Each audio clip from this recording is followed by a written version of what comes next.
Sauna used between like 4 and 7 times per week can reduce your risk of dementia by 66%. Wow. Your risk of cardiovascular disease by about 40%, reduces your risk of all causes of mortality, and it is keeping my toxic burden significantly lower. Today on Self-Dom, I'm joined by someone who is truly leading the way for women in biohacking, Kayla Barnes. Kayla is a passionate advocate for women's health and longevity. She's been at the forefront of shifting the conversation away from male-centric biohacking and really empowering women to understand their unique biology, hormones, and cycles. In our chat, we dive into Kayla's personal journey from her early experiences growing up on the standard American diet, the SAD diet, to what drew her into this field and how she's using science-backed strategies to help women feel and perform at their best.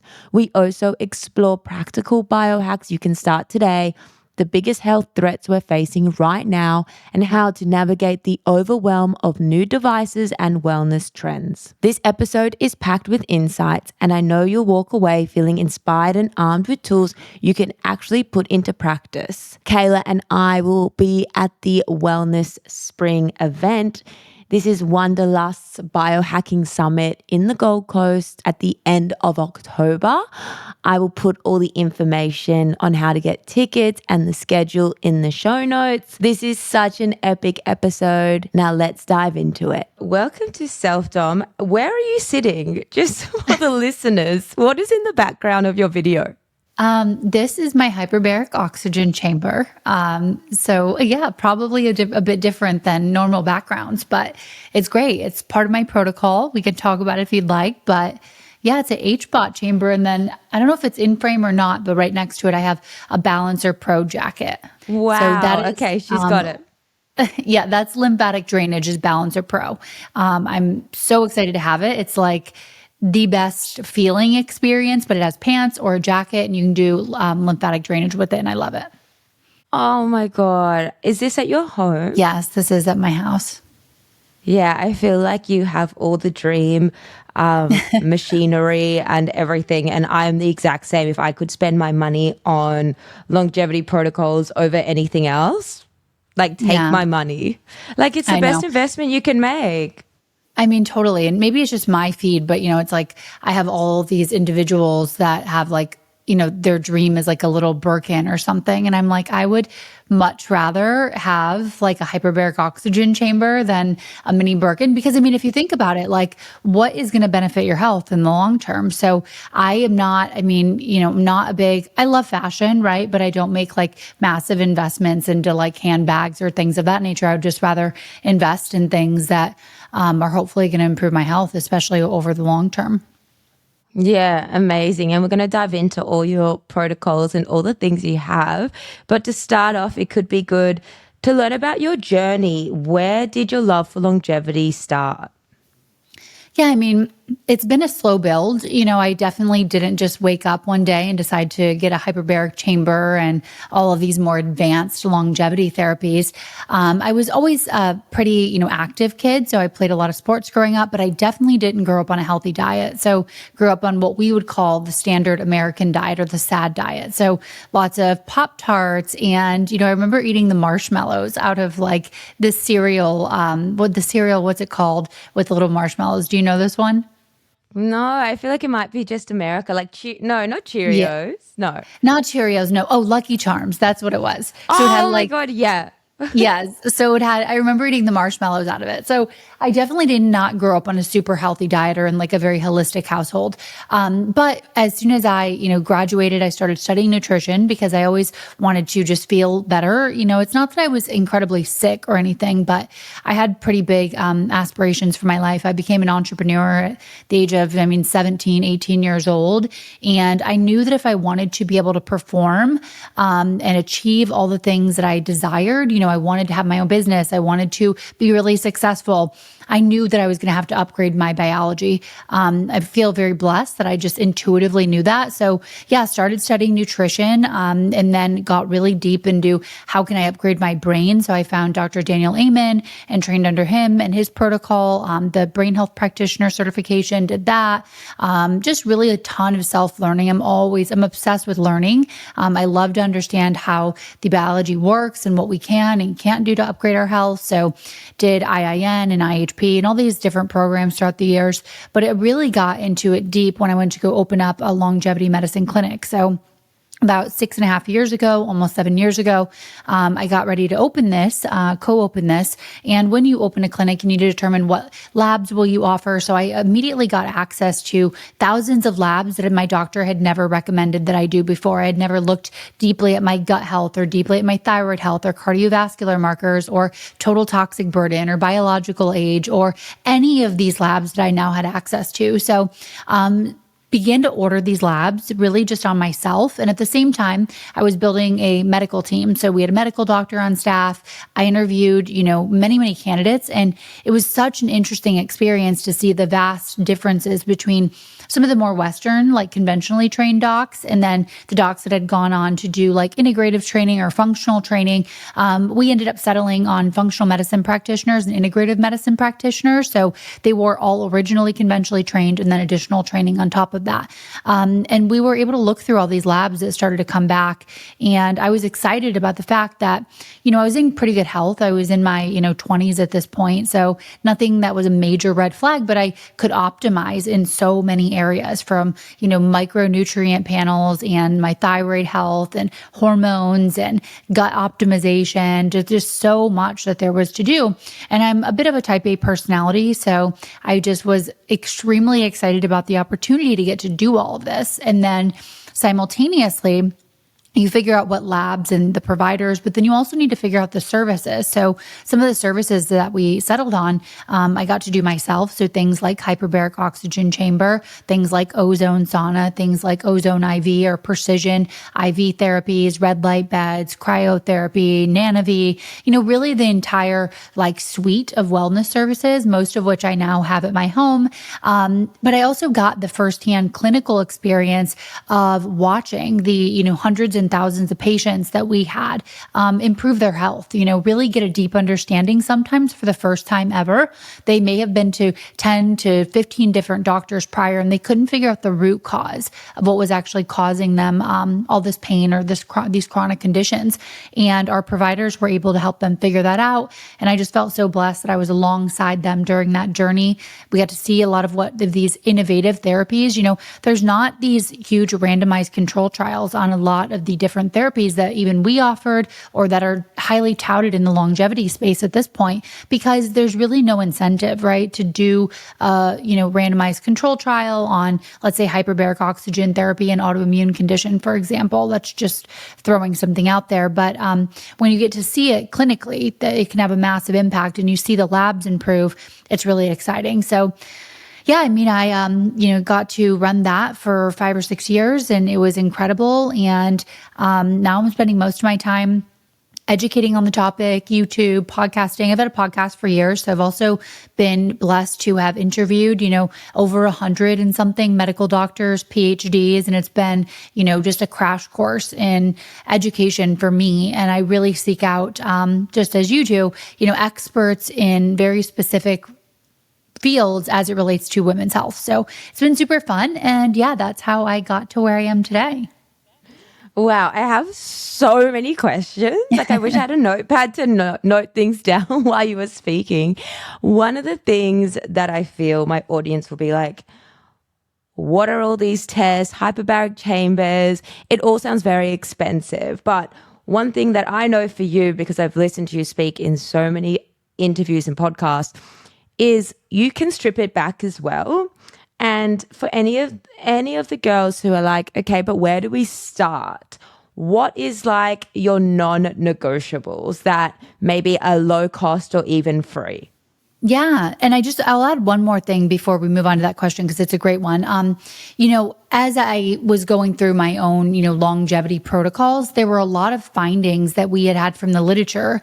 Let's use caloric restriction, for example. So I started calorically restricting about 25% calories because it's shown to extend the lifespans of mice, right? It's one of the gold standards in longevity, things that we know will extend your lifespan. But as a woman, I watched as like my hormones became dysregulated and, my thyroid started to decline. So that was a big impetus for really saying, okay, team, let's really go back to the drawing board and see what works for women, because we've been left out of medical research for so long. I mean, we were only required to be included in the early 1990s, so about as long as I've been on the planet. So we have a lot of catching up to do.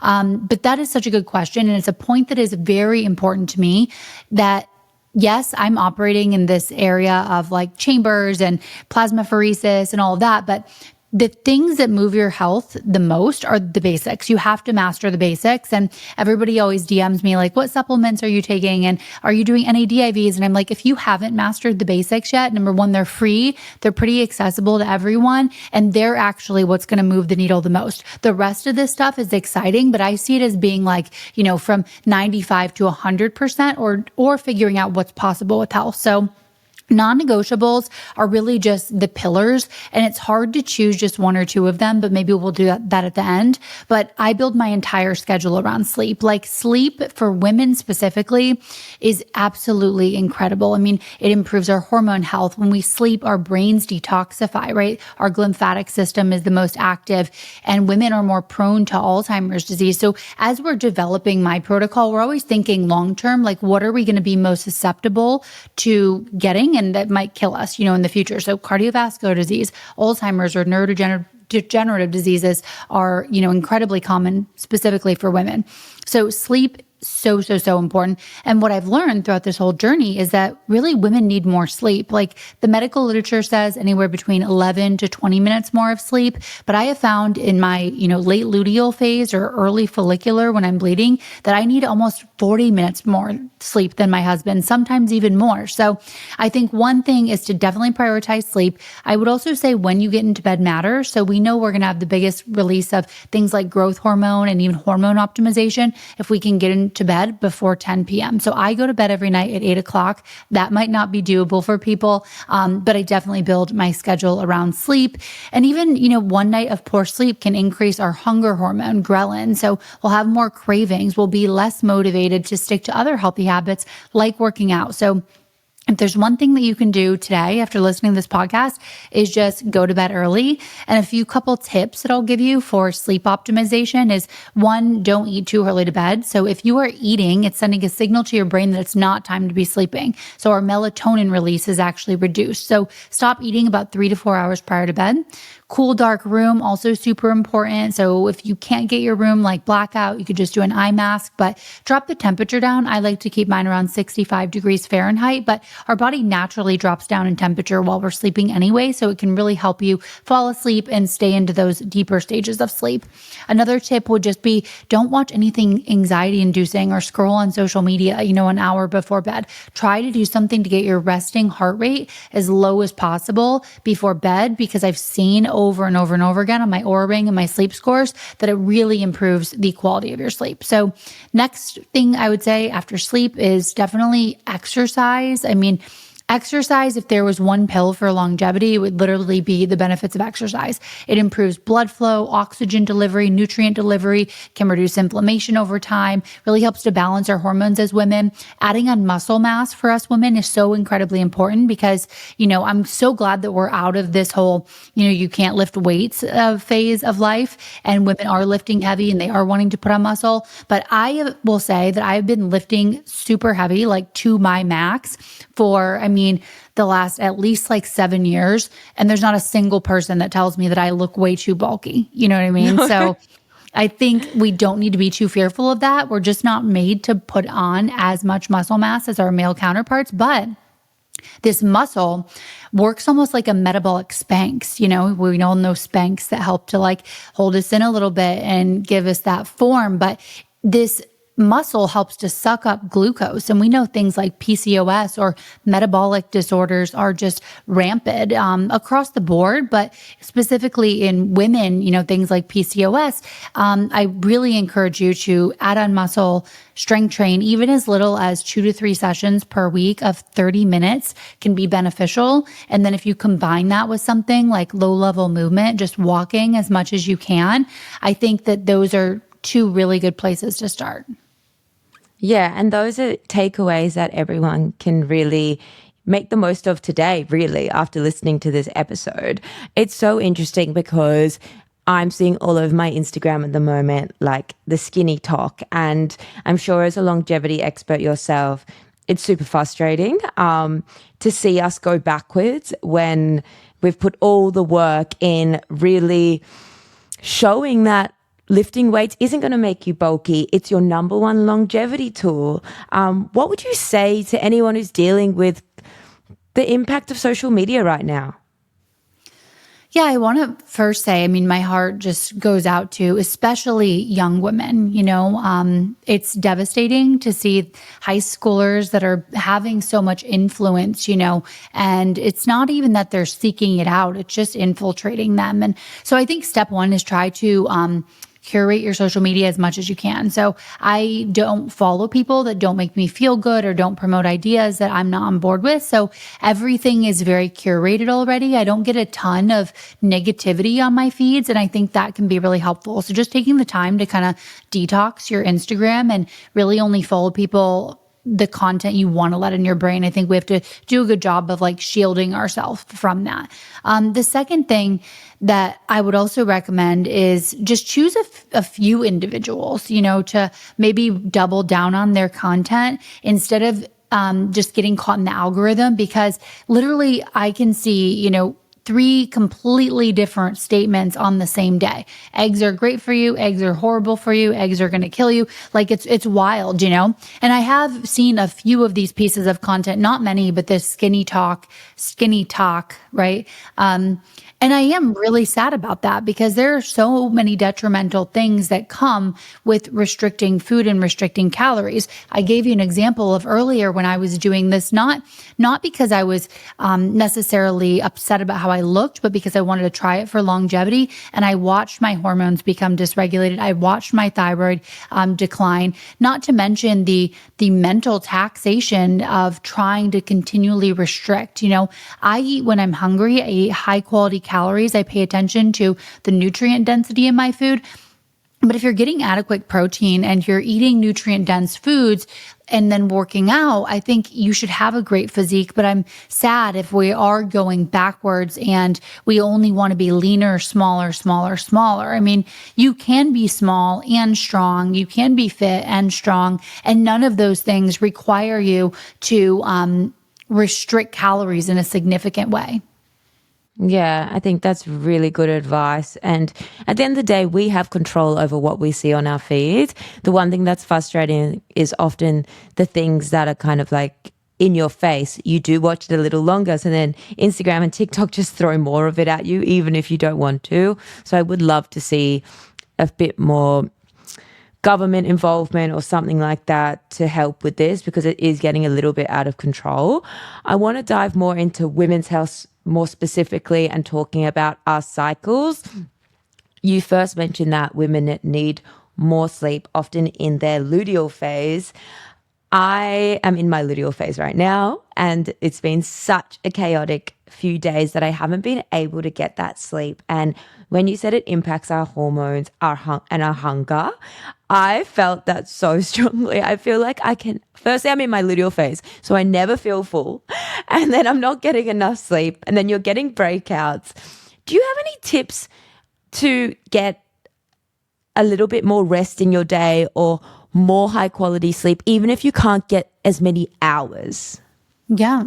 Well, definitely the routine. The sleep routine is a game changer for myself, but also anyone that really follows it. And I know it's hard. Look, I mean, we don't want to be off our phones. And I'm not going to sit here and say that I'm perfect about not checking my phone. I do get in bed every day by latest 8:30. So keeping a consistent routine is really important. So if you're going to bed, at 9 or 10 throughout the weekdays, but then you're staying up till 12 or 1 or 2 on the weekends, you're going to completely dysregulate your circadian rhythm. So we really have to work on optimizing that. So getting morning sun first thing, so it tells your brain time to wake up. It will also help you to be sleepier later because we're out of rhythms with our bodies. That is why I think we see it's one of the many reasons, but one of the reasons that we see all these issues with hormones and chronic disease, we're completely disconnected to the way things used to be. So just getting some sun in the morning, super important. Working out too. I mean, then it's going to physically fatigue your body, right? So that's another great thing. Eating early, again, super important. Red lights. So as soon as the sun sets in my house, I not only view the sun because that actually helps to further anchor your circadian rhythm, and it tells your body and brain like, hey, sun is setting. That means we have to wind down. But I also turn on all red lights or wear a pair of like the red version of blue light blocking glasses after sunset. It also makes your phone less interesting, makes things less eye-catching. So that's really helpful. And then look, if you can't do an hour off your phone or anxiety-inducing shows, do a half an hour, do 20 minutes, whatever it is, but take some time before you just go jump into bed to, number one, write down any thoughts. If you have ruminating thoughts and that's keeping you up, keep a little notebook next to your bed, not your phone, because then you're going to be tempted to do social media or something else, but keep a little notepad and write that down so you can just get it out of your brain. Write down any thoughts, do a meditation. For me, that looks like prayer or breath work or something of that nature to really relax as much as possible before bed. If you really can't get any sleep, then, maybe consider supplementation. So magnesium is a pretty well received by just about anyone. I'm always cautious on my supplement recommendations because the supplements that I take are for my own protocol based on my own labs, which I highly encourage women to do because there are so many underlying conditions or deficiencies or insufficiencies that we might not be aware of that could be causing some of these issues. So things like our thyroid health underperforming, which, there's a lot of ways you can improve that. Things like micronutrient insufficiencies. So are you optimal in things like zinc and magnesium and vitamin C and all your vitamins? So we can actually look at this and then you can know. So if you've tried all of the basic things that we've talked about for sleep optimization and you still can't get there, I definitely would recommend, I'm a huge fan of, medical providers, working with one, finding one that's great, looking super deep into the data because a lot of times it can help us find things that we might not otherwise find. But yeah, I would say that's for sleep optimization and just being consistent, like set a timer and go to bed at that time every single night. Just like you set a timer to wake up, go set a timer to go to bed. And over time, you should see massive improvements. Like I can tell you without looking at a clock when it's 7:30 because my body is naturally winding down, I'm like, oh, it's half an hour before I'm going to be going to bed because I'm tired, right? And a lot of people don't experience that, or they stay up and they push past their tiredness and then they get this second wind. So it's like a second cortisol spike. So then they're re-engaged again. So yeah, sleep is so critical for all things women's health. And I hope that answered your question as to what I would do. Yeah, I'm exactly like you, and people make fun of me because I go to bed at like 8:30, and I've made my husband he does the whole thing with me as well. Like the lights are off, the candles are on. I'm reading my Kindle. We've got our blue light blockers, like the whole thing. But it makes such a difference on your sleep. The one thing I've noticed is sometimes my sleep score is good, but my recovery is poor on my Oura Ring. What is that signaling? So it typically means that you had a high stress day. And so even though you got really high quality sleep, you weren't able to, let's say, recover as well because you're pairing that with a very high stress day. So if you look at your Oura Ring, And this is interesting because although if you were to do like a one single biochemistry, like blood test of cortisol between men and women, it's pretty similar between men and women up until about the age 40. But the physiological response of stress, so our heart rate, our potential blood pressure, our breath rate, our body temperature, these can all be measured on something like Aura. And it's wild because I compare mine versus my husband's, and mine is always higher than my husband's, my baseline stress. So it's a big protocol that I'm working on right now, is this reduction of daytime stress, right?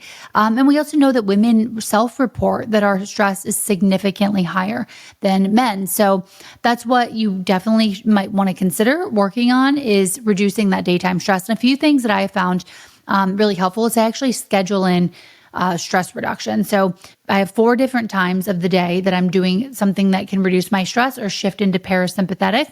So the first one is a nature walk with my husband. So in the morning, as soon as the sun comes out, we go on a long walk in nature. Nature's really beneficial for reducing stress. So that's time 1. Time 2 is a couple hours after that, and I do breath work. So put it on my schedule to physically stop, do long, deep breaths.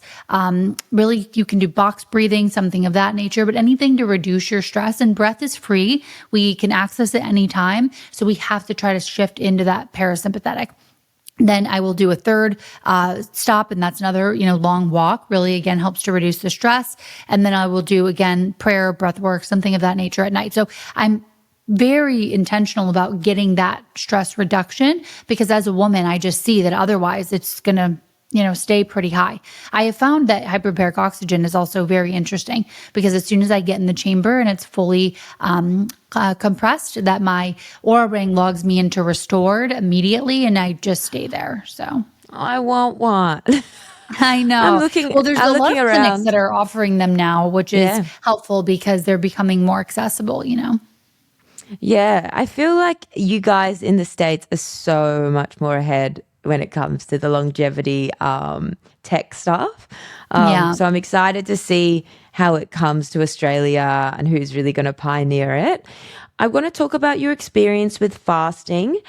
I know that it's still quite a common practice for a lot of women. What did you find with your experience with intermittent fasting?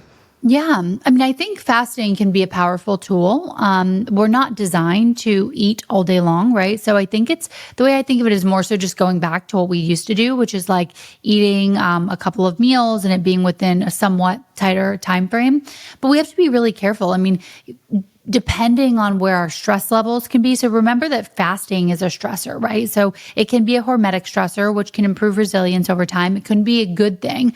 But if you already have a very high level of stress, and then you're compounding that with super intense exercise, and then you're compounding that again with fasting or caloric restriction, you are potentially creating a recipe for disaster in some women.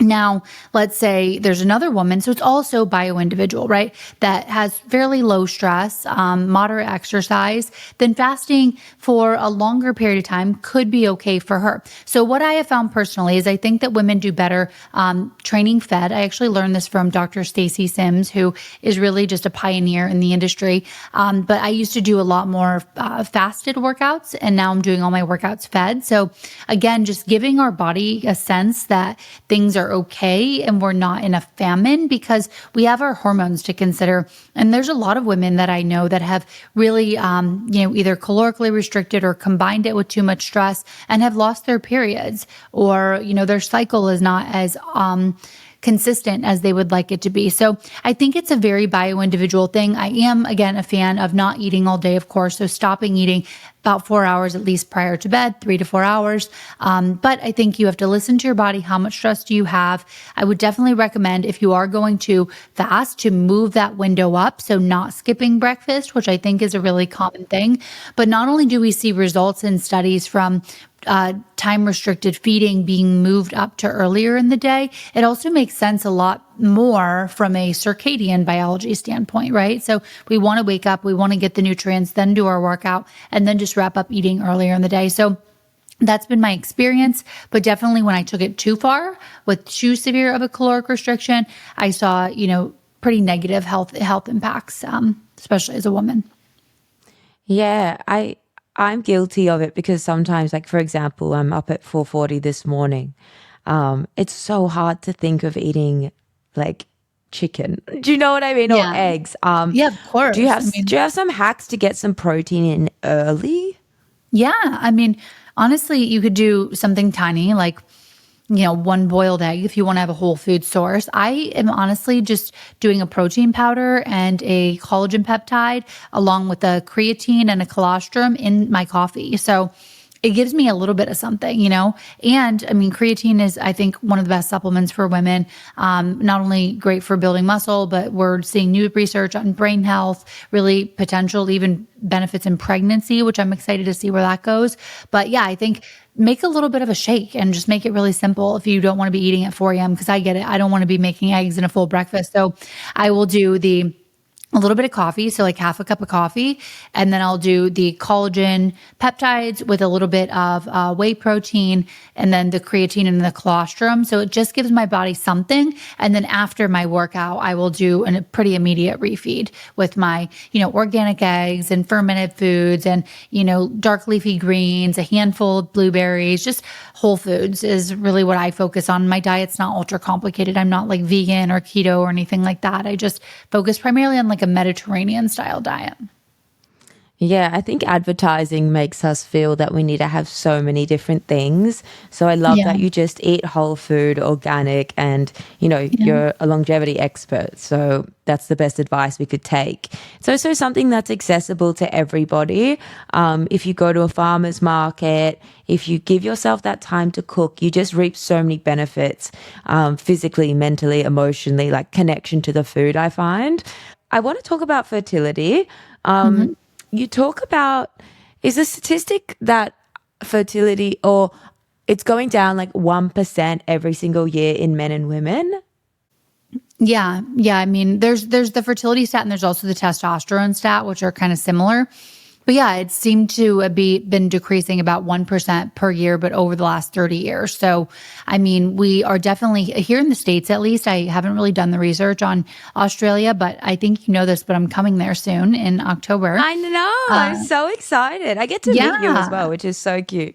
Yeah, I can't wait. But yeah, fertility is 50% men, 50% women. So that's something that also breaks my heart is that, it's important to get both partners kind of like checked to see if it's a male problem or, potentially a female problem. But also, I think just our environments have such a massive role in this. We know that there is a link between environmental toxins, so things that might be living in our personal care products like our makeup or our shampoo or our fragrance, things like parabens and phthalates, BPA or these microplastics and nanoplastics, I think are playing a really big role.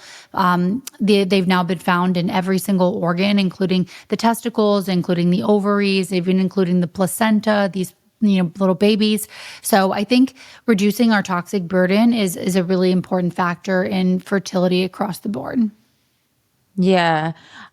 I love that it's 50-50 because, yeah, women do put that on themselves so much. It's something I'm 30 and something that a lot of my friends and I are speaking about. And even before we've started trying for kids, we're like, we're so scared we're not going to be able to conceive. We're so scared we're not going to be able to hold. And we've already got fear in us before it's even started. And it is really, really upsetting. And I think what you spoke about, that toxic overload, is such a big thing. I mean, it's finding the balance between, for example, makeup that you feel really works, and it's low tox versus something that isn't. And I mean, most pharmacies have just tox makeup. So I guess it's again, just educating yourself.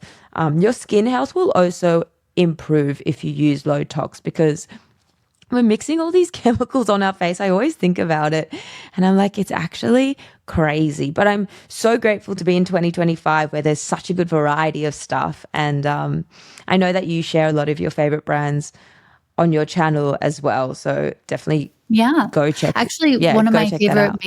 one of my favorite makeup brands is an Australia brand. It's called Really? Youth Which by one? Nature. Yeah. Oh Do my you God, know I them? literally I just got a bunch of stuff from them. I'm going to Byron Bay today and I've put it in my bag to try because it's going to be hotter there. And if I'm sweating and it's not natural, I feel like it's not good. Yeah. Yeah. No, I love that. I might actually go check out they have some unique ingredients that are only found in Australia. So when I'm in town, I might go and take a little peek of how it's made and stuff. So I love that. Yeah. But I would also say, it is fear inducing, all of the content going on social media about like perimenopause starting in such young women, they're saying, and, potentially you might have struggles getting pregnant because you see these stories. I would just encourage you again to try to like reduce watching those things as much as possible. I mean, there are so many things that you can do. You also only need one egg to get pregnant. So I don't want women to be scared, before you even start trying and have all this fear and stress and anxiety, because that's also, not helpful.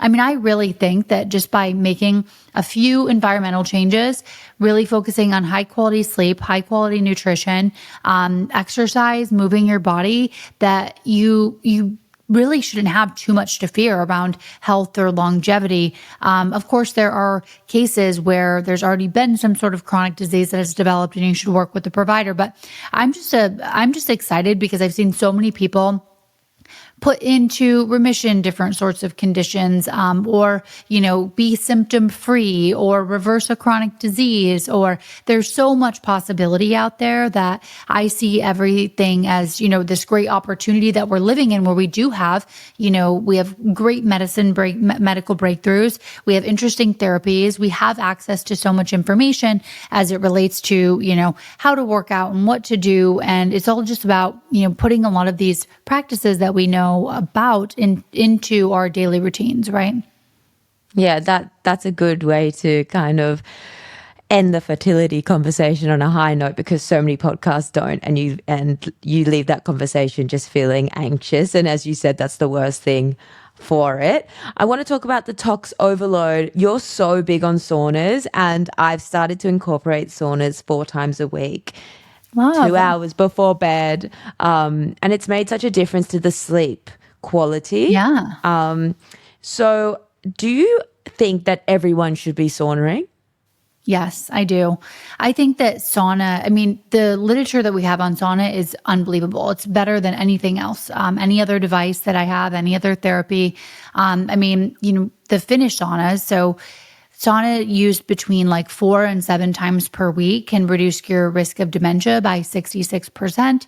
It reduces your risk of cardiovascular disease by about 40%, reduces your risk of all causes of mortality. It definitely makes my skin glow, which I love that benefit. And it is keeping my toxic burden significantly lower. So I do a test 2 to 4 times a year, depending on exposures, called a total toxic burden. And I've been doing it for the last 6 years. So I know that when I'm doing sauna consistently, my total toxic burden is much lower. And so this is combining 3 different tests. So heavy metals, molds and mycotoxin, and environmental toxins. And anytime that I'm consistently doing sauna, those levels are very low, which I absolutely love that. But it's not only, beneficial for the reasons I've listed, but it also can be good for stress reduction, right? So it can be relaxing. It can be something that increases your capacity for stress over time. My husband and I love to do it together. So it's a longevity practice that you can do together, which I absolutely love. And yeah, unfortunately, we are just living in a time unlike really any other where we have so many of these plastics and environmental toxins and fragrances and all of these, a little bit of contaminants, that I think detoxification is important to be doing on a frequent basis. Yeah. Do you have it stack in your sauna? Oh yeah. So our sauna actually has, and full disclosure, so my husband and I are now the owner of a sauna company, which is available in Australia as of recently. Really? But it's called Heavenly Heat. And it all started because I just wanted the cleanest sauna on the market. So I started doing what I do best, which is a ton of research into every single thing that we get. And I realized that a lot of saunas were using these wood glues. So polyurethanes, wood glues, varnishes on the actual sauna. And then when you heat the sauna up, all of those, chemicals can actually off-gas into the chamber of the sauna. Additionally, the heaters can produce EMFs or electromagnetic fields that we want to really reduce. We don't yet know from a science perspective how harmful they are, but I always try to reduce them. And so there are Faraday cages built inside the sauna. So long story short, it's like the cleanest sauna brand. And you fast forward somehow, now we like own the company and my husband's running it. And I love that. But this sauna that we have, it actually has red light therapy panels built in. So I can do red light therapy with my sauna session. I also put a dry brush in there. So I get to dry brush at the same time. You can listen to a podcast. You can just relax, do whatever you feel. But yeah, I love habit stacking in the sauna because now my red light, my dry brushing, and my sauna session are all taken care of at the same time. I love it. And I'm the same as you. Like, I love having a sauna with a friend. We've also got one at our house. And now I need to check if any of the toxins are leaking in. I'm stressed about this now. But it's the best way to catch up with a friend because you're not on your phone as well. And I think it's a forced digital detox. And do you release like serotonin or dopamine when you're in the sauna so that you just feel better? Yeah, I mean, you definitely release endorphins, which really help to lift your mood, dull any pain. And also, it can be really beneficial for sleep. So you don't want to do it right because it does increase your heart rate, but it can be beneficial for sleep if you do it 1 to 2 hours prior to bed because our body will heat up, but then it'll be forcing itself to cool down. So again, we're getting into that lower body temperature, which I found to be not only relaxing because of the experience, but also really beneficial for my sleep. So I'm so excited. We'll both be at Wellspring in October. Is this your first time coming to Australia? Yes, it is. But God. I know, but I'm so excited because I actually have, a lot of followers there, which I'm so excited about meeting so many of them in person. Yeah, I mean, we love longevity here. So I live in Bondi, and even though I was up at 4:30 walking around, it's busy. Like people are running. There's ice baths on the beach. Like it's such an amazing culture. I think you're gonna love Australia. Who are you most excited to see at Wellspring? That's a great question. I mean, I'm so excited to see so many of my friends, right? I mean, so many of the speakers I am already great friends with. So I don't know. I don't want to play favorites because I'm so excited to see everybody. Who are you most excited to see? Probably Dave Asprey. And I've seen Wim Hof before. If I hadn't, definitely him, because that was very life-changing. I actually met my husband at Wim Hof's event, like 2.5 years ago. How funny is that? I love that. Yeah. My husband and I's first date was actually in a hyperbaric chamber. So I totally get doing crazy things with our husbands. Well, I mean, it's a good look. We tell you to come to Wellspring, which is in the Gold Coast. Definitely come to learn from the experts, but who knows, you might meet your husband there. I love that idea. I mean, it's a great place because, they care about health and wellness. They care about themselves. They care about longevity. I mean, I always encourage people to go to a place where who you're trying to meet is at, right? So if you want to meet someone healthy, go to a gym. If you want to, meet someone that's a runner, go to a run club. If you want to meet someone interested in longevity, go to a longevity event. Yeah, love that. So what are you going to be hosting at Wellspring? So I'm super excited. I mean, to talk obviously all things female longevity. We'll be going deeper into like my protocols, what exactly I'm doing. We'll be talking about some more of these advanced therapies. I'm going to have, detailed information on all the labs that I run and if other women are interested, and can't wait to honestly take a bunch of questions and just connect with the community there. I'm so excited. I wish you could just teleport your clinic to Australia, because there's a gap in the market for it. We do not have like the functional clinics that you guys have.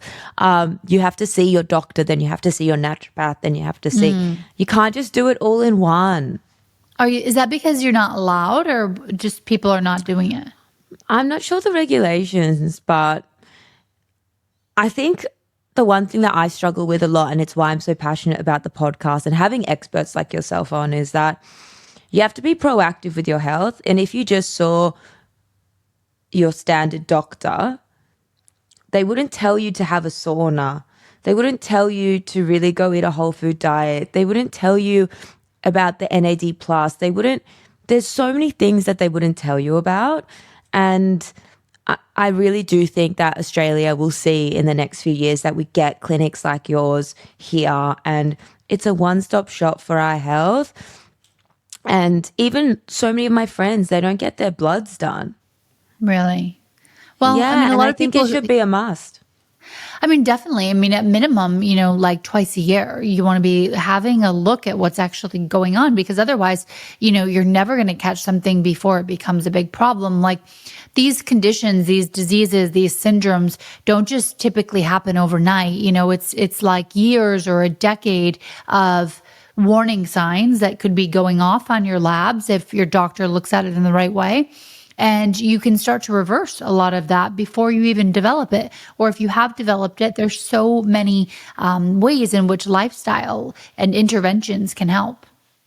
Yeah, I think we've really normalized it. Hot girls have gut problems and things I like hate that. that one. Yeah, you would hate that one. I hate that one. And I remember when I struggled with disordered eating in the past and my blood test came back terribly. The doctor was like, you know that your blood tests show you're malnourished. Yeah, It well, was so exactly. bad. And I didn't do anything about it because I was like, whatever. And now I'm 30 and thinking about fertility and I'm working with a naturopath to get my body in the normal ranges because I have to do a lot of work now to make up for bad habits over my late teens and 20s. But it's inspiring to know that you can reverse it. Like you said, Totally. you were on, this, I love how you said the standard American diet, the SAD diet. I've never heard that before. I love that. Yeah. But you're doing everything you can now to, I guess, reverse it and look forward and put yourself as your best. So super, super inspiring conversation with you today. I'm so grateful that we got to have this. I always end the podcast with the same question, which is what advice would you give to your younger self? Well, I would definitely say don't eat the Lucky Charms if I could go back that far. But if I can't go back Yeah. that far, I would just say, it's really more about like an emotional state, right? Like don't do things that you think that you should be doing. Just do things that you know are right. I think that's so important, whether that relates to your health or under eating or, this skinny talk that we talked about. I mean, us as women, we are all vulnerable, right? Including myself to a lot of these messages. That's why I think it's so important that we kind of curate our inner worlds. And, another thing I found successful is like if you did get down a bit of a rabbit hole on one topic, you can switch the algorithm up pretty quickly, right? So like go search something completely different or more in line with what you actually want to see. And then the algorithm will fairly quickly adjust and then you'll get more of that type of content. Yeah, I love that so much. Let everyone know where they can find you, your socials, your website. Yeah, my website is kaylabarnes.com, KaylaBarnes.com. And then Instagram is Kayla Barnes. I'm posting long form content on YouTube. I have a female longevity community that's all on my website. And then I also have all of my labs, my protocol, things I'm trying, therapies, etc. on protocol.kaylabarnes.com.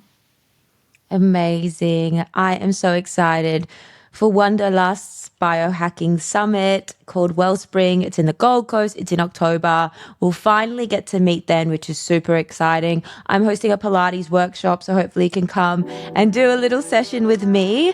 But for now, if you guys love the episode, share it, tag us. We love to see it. And I will see you on the next one.